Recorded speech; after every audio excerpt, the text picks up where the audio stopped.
Assalamualaikum warahmatullahi wabarakatuh. Selamat malam dan salam sejahtera. Tentu kepada rekan-rekan saya dari media pers, pada malam hari ini tentu kita melakukan konferensi pers tentang pokok permasalahan yang dihadapi oleh Saudari Indah, yang mana beberapa belakangan terakhir ini terjadi ketidaksesuaian pendapat, saya katakan ketidaksesuaian pendapat antara kedua belah pihak dan saling menyudutkan, di mana dinyatakan bahwa Saudara Indah ini seolah-olah menyudutkan atau mendiskreditkan daripada Saudari Dewi Persik. Nah, untuk lebih jelasnya tentu kita gali dulu permasalahannya daripada yang bersangkutan supaya lebih jelas pokok permasalahan. Nanti baru kita lemparkan kepada rekan-rekan yang lain, baru nanti saya jawab secara komprehensif apa langkah-langkah yang harus kita lakukan terhadap pokok permasalahan ini. Silakan untuk Saudara Indah untuk memberikan keterangan dulu.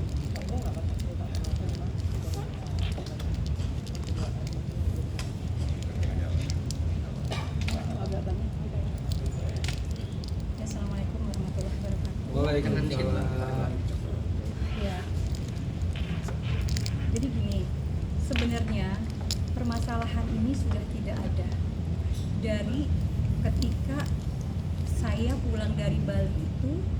Selesai saya melihat laki-laki itu, oknum itu bersama perempuan lain.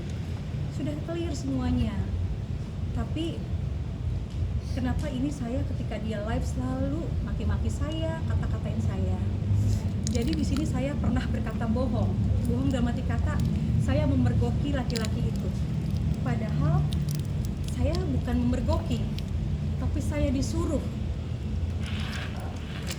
Pada saat itu Kak, pertama kali kakak, saya bilang sama dia, kakak kemana? Aku ke Bali. Kakak kenapa tinggalin aku? Aku kan lagi sedih, lagi galau. Kondisi pada saat itu 2 bulan tidak bertemu dengan oknum tersebut. Lalu dia bilang, Kak ternyata dia juga di Bali. Ini boleh lihat.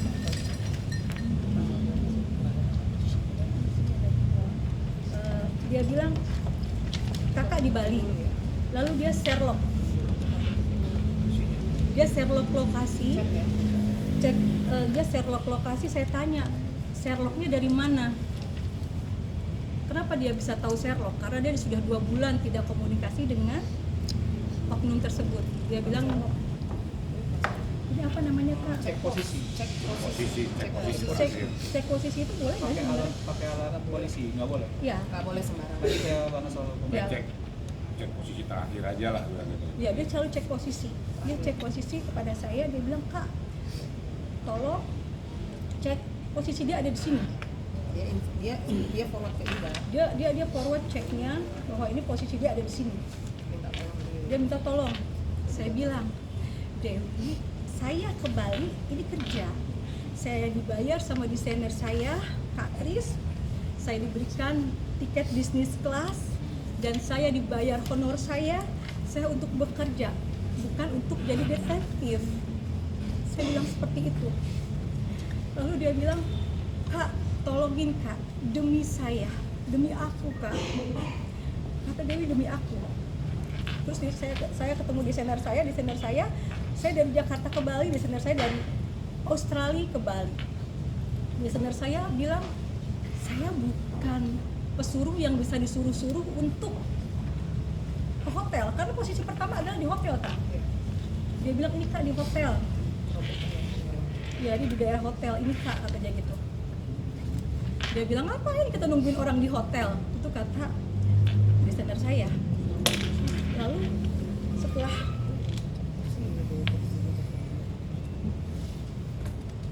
Kak yang cek yang posisi yang di hotel itu Kak, yang pertama yang dia bilang prime rice gitu, apa hotel price gitu. Terus bagi cerita. Ya pokoknya intinya dia Sherlock kepada saya.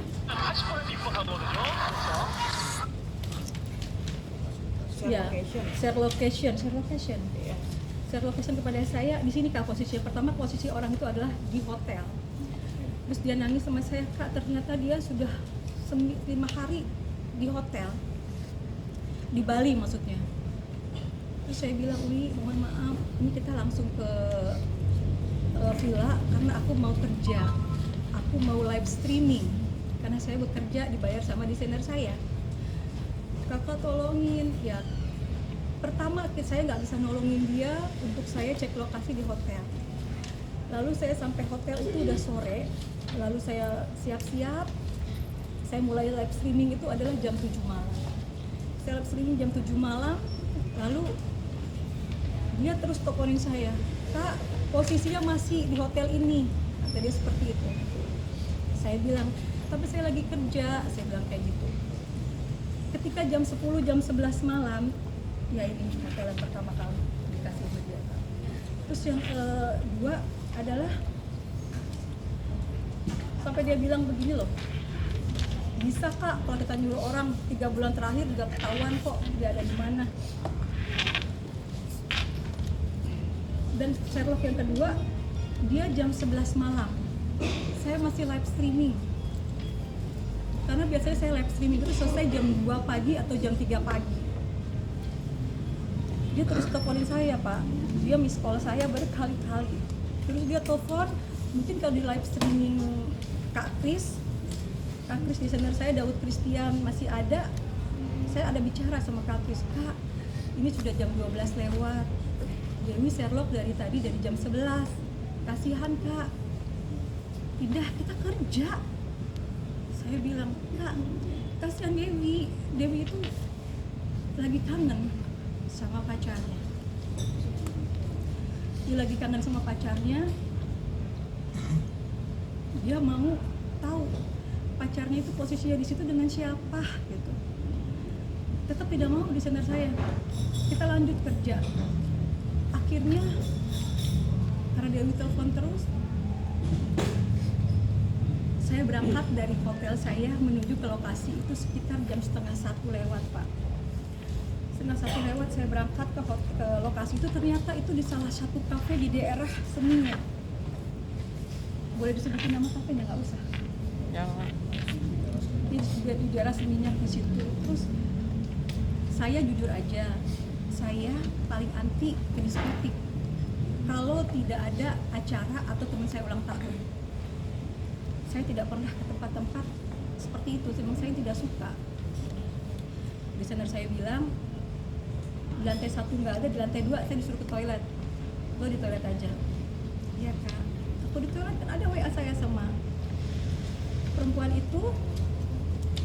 Kakak di mana? Aku di toilet nih, lagi dicari. Karena desainer saya memang kenal sama laki-laki ini. Desainer saya itu sahabatnya Tessa Kaunang.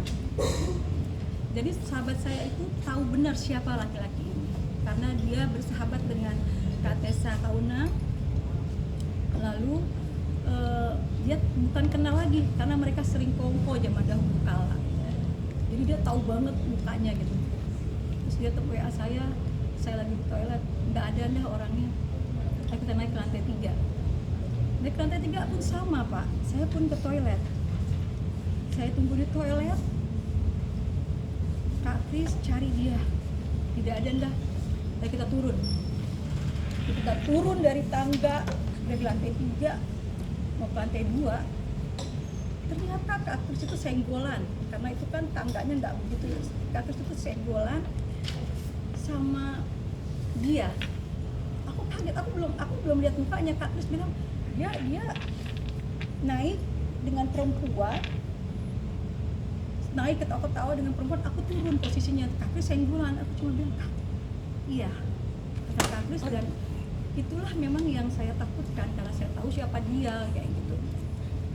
Aku nangis karena aku tuh merasa selama 2 bulan itu aku nemenin perempuan ini di rumah.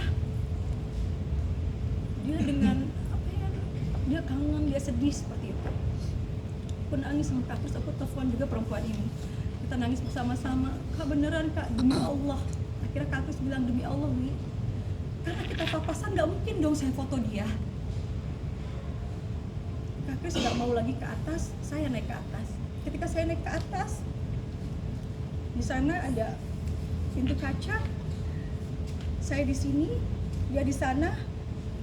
Dia dia sedang berjoget, berpelukan dengan seorang perempuan. Menurut saya dia berpelukan dengan siapapun itu, mau itu kawannya, mau itu, saya tidak mau bicara selingkuhannya atau apapun itu, pokoknya dengan perempuan. Saya kaget dan shock. Dia lihat saya lihat dia kabur. Saya masuk ke dalam, perempuannya pun kabur. Saya kan ngejarnya ke laki-lakinya. Laki-lakinya kabur ke sana, perempuannya kabur ke sana. Saya kejar si laki-lakinya, saya salah, mungkin harusnya kejar perempuan. Kalau saya kejar perempuannya nanti dia akan mengelak juga. Loh, saya siapa kan gitu. Lalu sekarang yang dipertanyakan adalah mana buktinya, mana fotonya, seperti itu. Saya sempat memoto laki-laki itu yang sedang dia lagi kayak lagi menghindar berlari, tapi hanya laki-lakinya saja, seperti itu. Karena saya tidak tahu lagi perempuan itu beradaannya di mana, saya keluar. Karena Kak Kris sudah menunggu saya, dia bilang, "Indah, keluar. Jangan bikin onar di sini," karena dia tahu, Kak Kris itu tahu kalau aku tuh kan lagi posisinya nangis yang kayak histeris karena shock banget, karena perempuannya ini setia dalam arti kata saya pun tidak pernah menjelek-jelekan laki-laki ini. Saya selalu bilang sama si perempuan ini, dia kerja dan dia kerja, tapi dia kan kangen, dia telepon gak pernah diangkat, dia ke rumahnya pun, ini adik saya yang sudah seperti saya anggap adik sendiri, dia ke rumahnya pun diusir. Dan itu ada WA-nya ke saya, "Kak, temenin aku mau ke rumah laki-laki itu." Aku tidak bisa, pada saat itu saya lagi ada meeting di daerah Bekasi, Pak, meeting sama ketua DPD. Saya nggak bisa, saya bilang. Lalu dia pergi ke rumahnya, ke rumah laki-laki itu, terus dia menangis.